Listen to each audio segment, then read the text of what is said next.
नमस्कार विद्यार्थी मित्रांनो. आज आपण या व्हिडिओमध्ये मुंबई उच्च न्यायालय भरती 2026 साठी महत्त्वाचे असणारे सामान्य ज्ञानवरती आधारित 20 प्रश्न पाहणार आहोत. हे जे प्रश्न आहेत हे आपल्याला शिपाई, हमाल आणि लिपिक या पदासाठी खूप इम्पॉर्टंट असणार आहेत. आपल्याला या व्हिडिओची जर पीडीएफ डाउनलोड करायची असेल तर नोकरी इन्साइडर या नावानं आपलं टेलिग्राम चॅनल आहे. सोबतच आपलं व्हॉट्सअप चॅनल देखील आहे. या दोघांच्याही लिंक्स मी तुम्हाला डिस्क्रिप्शनमध्ये दिलेल्या आहेत. त्या ठिकाणी जाऊन आपण त्यांना जॉइन करा. म्हणजे आपल्याला प्रत्येक व्हिडिओची पीडीएफ अगदी फ्रीमध्ये मिळून जाईल. चला तर व्हिडिओला सुरुवात करूया. तर पहा आपला प्रश्न पहिला आहे. सर्वोच्च न्यायालयातील न्यायमूर्तीचे निवृत्तीचे वय डॅश वर्ष आहे. मित्रांनो प्रश्नाचं उत्तर येत असेल तर 3 ते 5 सेकंदामध्ये प्रत्येक प्रश्नाचं उत्तर आपण कमेंट करून देण्याचा प्रयत्न करा. म्हणजे आपलं रिव्हिजन देखील याच व्हिडिओमध्ये होऊन जाईल. प्रश्न विचारलाय की सर्वोच्च न्यायालयातील जे न्यायमूर्ती आहेत त्यांच्या निवृत्तीचं म्हणजे त्यांच्या रिटायरमेंटचं वय किती आहे? तर या प्रश्नाचं योग्य उत्तर असेल ऑप्शन क्रमांक 3 तर 65 वर्ष हे इतकं वय जे आहे हे रिटायरमेंटचं असणार आहे सर्वोच्च न्यायालयातील न्यायमूर्तीचं. मग यावर काही महत्त्वाचे पॉइंट्स आहेत ते समजावून घ्या. त्यांची नियुक्ती कोण करतं? राष्ट्रपती करतं. त्यांचा पदावधी किती असतो म्हणजे कार्यकाळ किती असतो? तर वयाची 65 वर्ष पूर्ण होईपर्यंत. राजीनामा कोणाकडे देतात? राष्ट्रपती यांच्याकडे. आणि संसदेच्या शिफारशीनुसार त्यांना पदावरून दूर करता येतं. जेव्हा त्यांचं त्या पदावरून दूर करण्याचं कारण त्यांचं गैरवर्तन आणि अकार्यक्षमता असेल त्यावेळी. न्यायमूर्तीची शपथ ही कशामध्ये आहे तर 3ऱ्या अनुसूचीमध्ये दिलेल्या नमुन्यानुसार त्यांना शपथ दिली जाते. पर्याय क्रमांक 3 आपलं या प्रश्नाचं उत्तर आहे. यानंतरचा प्रश्न आहे संविधानाच्या खालीलपैकी कोणत्या अनुच्छेदात भारताच्या राष्ट्रपतींद्वारे केल्या जाणाऱ्या आणीबाणीच्या जाहीरनाम्याबाबत उल्लेख करण्यात आलेला आहे.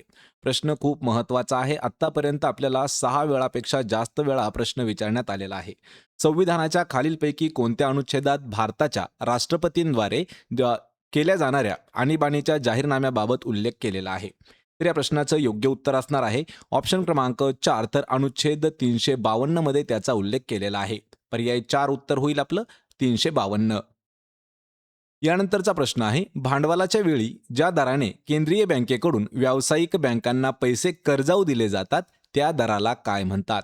महत्वाचा प्रश्न आहे आणि आपल्याला हा प्रश्न अर्थशास्त्रावरती विचारण्यात आलेला आहे.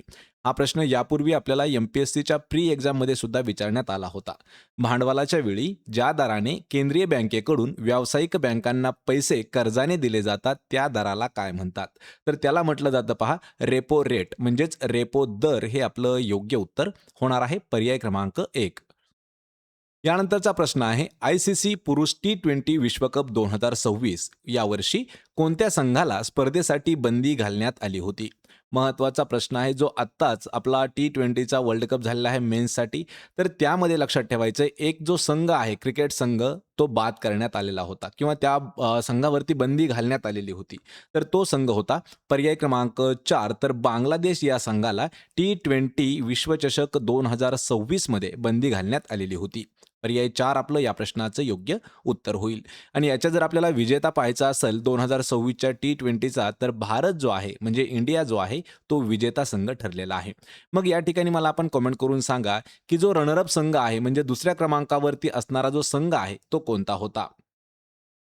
यानंतरचा प्रश्न आहे कोकणातील पारंपरिक लोककलेवर आधारित दशावतार या मराठी चित्रपटातील बाबुल मिस्त्री हे प्रमुख पात्र खालीलपैकी कोणत्या सुप्रसिद्ध कलाकाराने भूषवले होते?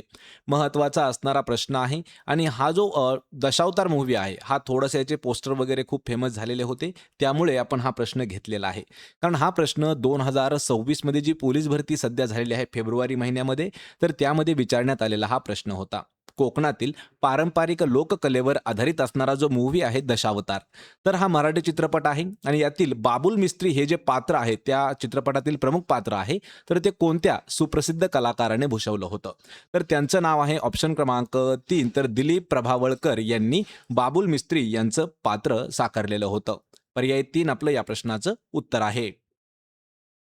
यानंतरचा प्रश्न आहे डॅश हे आर्थिक वर्षासाठी भारत सरकारच्या अंदाजे प्राप्ती आणि खर्चाचे वार्षिक आर्थिक विवरण असते. खालीलपैकी असा कोणता घटक आहे जो आर्थिक वर्षासाठी भारत सरकारच्या अंदाजे प्राप्ती किती झाली आणि खर्च किती झाला याचं आर्थिक विवरण करतं? तर त्याला म्हटलं जातं पर्याय क्रमांक 1 जो बजेट असतो, तर बजेटमध्ये दिलेलं असतं पहा, की एका वर्षामध्ये किती प्राप्ती होईल आणि किती त्यातून खर्च होईल. त्यांची डिटेल्समध्ये तपशील देण्यात आलेली असते पहा बजेटमध्ये. पर्याय क्रमांक 1 आपलं या प्रश्नाचं उत्तर होईल. यानंतरचा प्रश्न आहे 1896च्या भारतीय राष्ट्रीय काँग्रेसच्या कोलकाता अधिवेशनात वंदे मातरम हे गीत प्रथम कोणी गायले होते. सर्वात कन्फ्यूज करणारा प्रश्न आहे आणि या प्रश्नावरती आपल्याला 2 ते 3 प्रश्न हे वेगवेगळे विचारले जाऊ शकतात. तर या प्रश्नाचं योग्य उत्तर असणार आहे ऑप्शन क्रमांक 2 तर रवींद्रनाथ टागोर हे आपलं या प्रश्नाचं उत्तर आहे. मग याच्यावरती अल्टरनेट प्रश्न कसे विचारले जातात आणि कन्फ्यूज करणारा प्रश्न कोणता आहे हे समजावून घ्या. तर पहिला प्रश्न विचारला जातो 1896 साली भारतीय राष्ट्रीय काँग्रेसचं अधिवेशन कोणत्या ठिकाणी भरलं होतं? तर कोलकाता या ठिकाणी भरलं होतं. आणि या प्रश्नावरती अजून काही डिटेल्स माहिती जर घ्यायची असेल तर आपण या ठिकाणी पाहूया. लक्षात ठेवा 1896च्या भारतीय राष्ट्रीय काँग्रेसच्या कोलकाता अधिवेशनामध्ये वंदे मातरम हे जे गीत आहे हे सर्वात पहिल्यांदा रवींद्रनाथ टागोर यांनी गायलं होतं. या अधिवेशनाबद्दलची अजून आपल्याला जर काही माहिती पाहिजे असेल तर लक्षात ठेवा. त्याचे अध्यक्ष कोण होते? तर या अधिवेशनाचे अध्यक्ष होते रहीमतुल्ला एम सयानी. हे जे गीत आहे कोणतं वंदे मातरम हे गीत हे मूळतः बंकिमचंद्र चॅटर्जी यांच्या आनंदमठ या कादंबरीत लिहिण्यात आलेलं होतं. आणि याचं ऐतिहासिक महत्त्व काय आहे तर भारतीय स्वातंत्र्य लढ्यात या गीताने अत्यंत महत्त्वाची भूमिका बजावली आणि पुढे जाऊन हे भारताचे राष्ट्रीय म्हणजे नॅशनल सॉन्ग बनले होते. आणि 1896चं अधिवेशन हे कोणत्या ठिकाणी भरलं होतं लक्षात ठेवायचंय कोलकाता या ठिकाणी. पण हे गीत कोणाचं आहे? बंकिमचंद्र चॅटर्जीचं आहे. पण 1896च्या अधिवेशनामध्ये हे जे गीत आहे हे सर्वात पहिल्यांदा रवींद्रनाथ टागोर यांनी गायलं होतं. कोणत्या कादंबरीतील आहे? तर आनंदमठ या कादंबरीतील आहे. यानंतरचा प्रश्न आहे 2011च्या जनगणनेनुसार महाराष्ट्राच्या एकूण लोकसंख्येमध्ये खालीलपैकी कोणत्या जिल्ह्याची टक्केवारी ही सर्वात कमी आहे? इम्पॉर्टंट असणारा प्रश्न आहे. आत्तापर्यंत आपल्याला 2011च्या जनगणनेवरतीच प्रश्न विचारण्यात आलेले होते, कारण शेवटची जनगणनाच ही आपल्या भारताची 2011 या वर्षी झालेली आहे. त्यानंतर अजून एकही जनगणना झालेली नाही. जी अपेक्षित असणार आहे ती आहे 2027 मधील. पण या प्रश्नाचं उत्तर आहे पहा ऑप्शन क्रमांक 4 तर सिंधुदुर्ग हे आपलं योग्य उत्तर होणार आहे. प्रश्न परत एक वेळा पहा कारण 2 ते 3 वेळा हा परीक्षेमध्ये विचारण्यात आला होता. 2011च्या जनगणनेनुसार महाराष्ट्राच्या एकूण लोकसंख्येमध्ये सिंधुदुर्ग या जिल्ह्याची टक्केवारी ही सर्वात कमी आहे. पर्याय क्रमांक 4 आपलं या प्रश्नाचं उत्तर आहे. यानंतरचा प्रश्न आहे डॅश हे राज्य कायमस्वरूपी लोक अदालत सेवा ऑनलाईन सुरू करणारे देशातील पहिले राज्य ठरलेले आहे. महत्वाचा प्रश्न आहे देशातील पहिले राज्य यावरती हा प्रश्न आपल्याला विचारला जाऊ शकतो. तर या प्रश्नाचं योग्य उत्तर होईल ऑप्शन क्रमांक 2 तर केरळ. आणि केरळचं नवीन नाव लक्षात ठेवा केरळम हे जे आहे हे केरळचं नवीन नाव आहे. कधी कधी ऑप्शनमध्ये आपल्याला केरळम सुद्धा येऊ शकतं. तर केरळम हे राज्य कायमस्वरूपी लोक अदालत सेवा ऑनलाईन सुरू करणारं हे देशातील आपल्या पहिलं राज्य ठरलेलं आहे. ऑप्शन 2 आपलं या प्रश्नाचं उत्तर आहे. यानंतरचा प्रश्न आहे पुण्यामध्ये लाल महाल शिवाजी महाराज यांच्या आणि डॅश यांच्यातील चकमकीसाठी प्रसिद्ध आहे. जेथे शिवाजी महाराजांनी त्याची बोटे कापली होती. आपल्याला सर्वात सोपा आणि महत्त्वाचा प्रश्न आहे. आपण लहानपणापासून पोवाड्यामध्ये ऐकत आलोत की कोणत्या ठिकाणी शिवाजी महाराजांनी बोटे कापली होती तर ते कापलेली होती पुण्यातील लाल महाल या ठिकाणी. कोणाची कापली होती तर ऑप्शन क्रमांक 1 तर शाहिस्ते खान याची बोटे कापली होती छत्रपती शिवाजी महाराजांनी.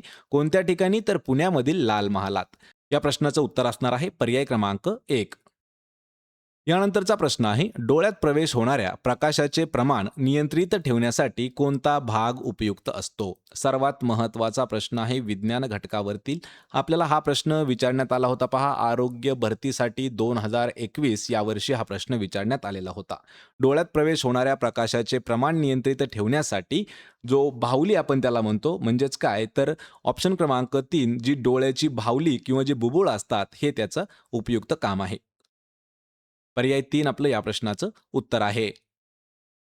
यानंतरचा प्रश्न आहे संदेश मिळाल्यानंतर सांकेतिक शब्द खुणांचा अर्थ लावून संदेश ग्रहण करणे म्हणजे डॅश होय. महत्वाचा प्रश्न आहे माझ्याकडून थोडासा वाचताना चूक झाली. प्रश्न परत एक वेळा पहा.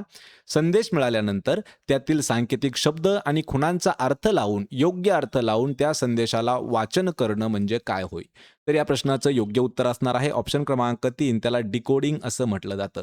महत्वाचा प्रश्न आहे पहा एन्कोडिंग एन्कोडिंग आणि डिकोडिंग याच्यावरती प्रश्न आपल्याला विचारण्यात आलेले असतात. एन्कोडिंग म्हणजे काय? एखादा जर मेसेज असेल आपल्याला, तर तो काही सांकेतिक शब्दामध्ये लिहिला जातो. तो झाली एन्कोडिंग आणि त्या सांकेतिक शब्दाला समोरून समजावून घेऊन त्याचा योग्य अर्थ लावणं त्याला म्हटलं जातं डिकोडिंग. पर्याय क्रमांक 3 आपलं या प्रश्नाचं उत्तर होय. यानंतरचा प्रश्न आहे पंडित बिरजू महाराज हे खालीलपैकी कोणत्या नृत्य प्रकाराशी संबंधित होते? आत्तापर्यंत आपल्याला 4-5 वेळापेक्षा जास्त हा प्रश्न विचारण्यात आलेला आहे. हा प्रश्न 2025ला पोलीस भरतीमध्ये सुद्धा विचारण्यात आला होता. पंडित बिरजू महाराज हे कोणत्या नृत्य प्रकाराशी संबंधित येतात? या प्रश्नाचं योग्य उत्तर होईल पर्याय क्रमांक 4 तर कथ्थक हे जे नृत्य प्रकार आहे तर या नृत्य प्रकाराशी संबंधित आहेत पंडित बिरजू महाराज. पर्याय क्रमांक 4 आपलं या प्रश्नाचं उत्तर आहे. यानंतरचा प्रश्न आहे महाराष्ट्रातील खालीलपैकी कोणत्या जिल्ह्यात जिल्हा परिषद स्थित नाही? सर्वात इम्पॉर्टंट असणारा प्रश्न आहे. महाराष्ट्रातील असा कोणता जिल्हा आहे की त्या जिल्ह्यामध्ये एकही जिल्हा परिषद येत नाही? या प्रश्नाचं योग्य उत्तर होईल पर्याय क्रमांक 4 तर मुंबई शहर जे आहे तर मुंबई शहरामध्ये लक्षात ठेवा एकही जिल्हा परिषद येत नाही. मग याच्यावरती अजून एक प्रश्न आपल्याला तयार होऊ शकतो पहा की मुंबई शहरामध्ये एकूण किती जिल्हा परिषद स्थित आहेत? तर लक्षात ठेवायचे 0 जिल्हा परिषद आहेत मुंबई शहरामध्ये. आणि जे काही आता पोलीस भरतीसाठी आपली तयारी करणारे विद्यार्थी आहेत त्यांच्यासाठी सुद्धा मुंबईला हा प्रश्न खूप वेळा विचारण्यात आला होता. पर्याय क्रमांक 4 आपलं या प्रश्नाचं उत्तर आहे. यानंतरचा प्रश्न आहे Maratha military landscape of India या वारसा स्थळाला कोणत्या वर्षी मान्यता देण्यात आलेली आहे? सर्वात महत्त्वाचा प्रश्न आहे. करंट अफेअर्स 2025-26 वरचा इम्पॉर्टंट हा प्रश्न आहे. असं एक वारसा स्थळ आहे ज्याचं नाव आहे Maratha military landscape of India. या वारसा स्थळाला कोणत्या वर्षी वारसा स्थळ म्हणून मान्यता देण्यात आलेली आहे? या प्रश्नाचं योग्य उत्तर असणार आहे ऑप्शन क्रमांक 2 तर 2025 या वर्षी याला जागतिक वारसा स्थळामध्ये समाविष्ट करण्यात आलेला आहे. काही काही ठिकाणी आपल्याला 2024 सुद्धा उत्तर दिलेलं आहे पण लक्षात ठेवा ज्या ठिकाणी 2024-25 असं ऑप्शन असेल तर ते आपलं उत्तर होईल आणि 25 जर असेल तर 2025 हे आपलं उत्तर असेल. यानंतरचा प्रश्न आहे महाराष्ट्रामध्ये बिरसा मुंडा कृषी क्रांती योजना या योजनेअंतर्गत वित्तीय सहाय्यासाठी लक्षित शेतकरी गट डॅश हा आहे. म्हणजे प्रश्न आपल्याला असा विचारलाय की एक योजना आहे बिरसा मुंडा कृषी क्रांती योजना. तर या योजनेअंतर्गत वित्तीय सहाय्य म्हणजे काय तर आर्थिक मदत करण्यासाठी कोणता शेतकरी गट निवडलेला आहे? या प्रश्नाचं योग्य उत्तर असेल ऑप्शन क्रमांक 3 तर अनुसूचित जमातीमधील जेवढे काही शेतकरी आहेत तर या शेतकऱ्यांना या योजनेचा लाभ घेता येऊ शकतो. पर्याय क्रमांक 3 आपलं या प्रश्नाचं उत्तर आहे. यानंतरचा प्रश्न आहे पहा महाराष्ट्रातील कोणता भौगोलिक प्रदेश पश्चिमेकडे अरबी समुद्र आणि पूर्वेकडे सह्याद्री पर्वतरांगांनी वेढलेला आहे? हा प्रश्न आपल्याला भूगोल या विषयावरती 4 ते 5 वेळा विचारण्यात आलेला होता. हा प्रश्न आपल्याला टीईटीच्या परीक्षेमध्ये सुद्धा 2 वेळा परिसर अभ्यासामध्ये विचारण्यात आला होता. महाराष्ट्रातील कोणता भौगोलिक प्रदेश पश्चिमेकडे अरबी समुद्र आणि पूर्वेकडे सह्याद्री पर्वतरांगेने वेढलेला आहे? या प्रश्नाचं योग्य उत्तर असेल पर्याय क्रमांक 4 तर कोकण आपलं उत्तर होणार आहे. कारण कोकण हा जो प्रदेश आहे हा पश्चिमेकडे अरबी समुद्र आहे आणि पूर्वेकडे सह्याद्री पर्वतरांग आहे.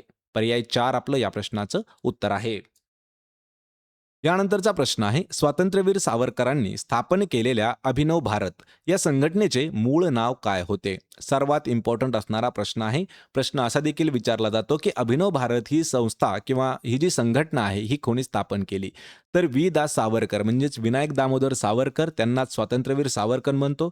तर त्यांनी अभिनव भारत या संघटनेची स्थापना केली होती. पण या ठिकाणी प्रश्न विचारलाय की अभिनव भारत ही जी संघटना आहे तिचं मूळ नाव काय आहे? तर या प्रश्नाचं योग्य उत्तर असेल ऑप्शन क्रमांक 1 तर मित्रमेळा हे जे आहे हे अभिनव भारतचं मूळ नाव आहे. स्वातंत्र्यवीर सावरकर यांनी 1904 मध्ये स्थापन केलेली अभिनव भारत या क्रांतिकारी संघटनेचे मूळ नाव हे मित्रमेळा होतं, जिची स्थापना 1899 ते 1900च्या काळामध्ये करण्यात आली होती.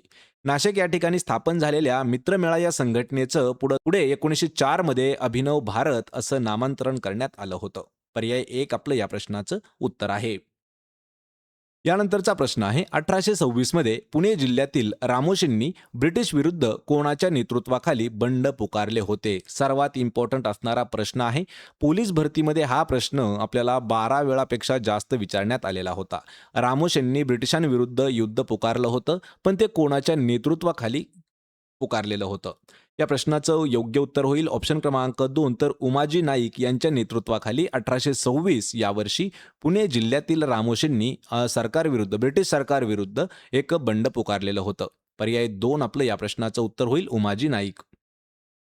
यानंतरचा प्रश्न आहे महाराष्ट्रातील खानदेश किंवा नाशिक विभाग हा डॅश नदी खोऱ्याच्या पात्रात वसलेला आहे किंवा नदी खोऱ्यात वसलेला आहे. मित्रांनो, हा प्रश्न आपल्याला भूगोलावरती खूप वेळा विचारण्यात येत आहे. त्यामुळे हा प्रश्न आपण मुद्दाम घेतलेला आहे आणि या प्रश्नाचं योग्य उत्तर असणार आहे पर्याय क्रमांक 4 तर तापी नदी हे आपलं उत्तर असेल. मग याच्यावरती 2 ते 3 पॉइंट्स आहेत ते समजावून घ्या. खानदेश भौगोलिक प्रदेशामध्ये महाराष्ट्रातील जळगाव, धुळे, नंदुरबार आणि नाशिक जिल्ह्यातील उत्तरेकडील भागाचा समावेश होतो. हा प्रदेश महाराष्ट्राच्या उत्तरेकडे दख्खनच्या पठारावरती तापी नदीच्या खोऱ्यामध्ये वसलेला प्रदेश आहे. पर्याय क्रमांक 4 आपलं या प्रश्नाचं उत्तर होईल.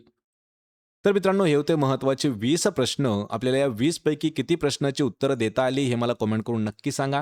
व्हिडिओ जर आवडला तर व्हिडिओला आपल्या लाईक करा, मित्रांमध्ये व्हिडिओ शेअर करा आणि आपल्या नोकरी इन्सायडर या यूट्यूब चॅनलला सबस्क्राईब करून ठेवा. मराठी नोकरी आणि नोकरी इन्सायडर हे आपले दोन्हीही एकच चॅनल आहेत. फक्त आपण व्हिडिओज थोडेसे अल्टरनेट करत आहोत.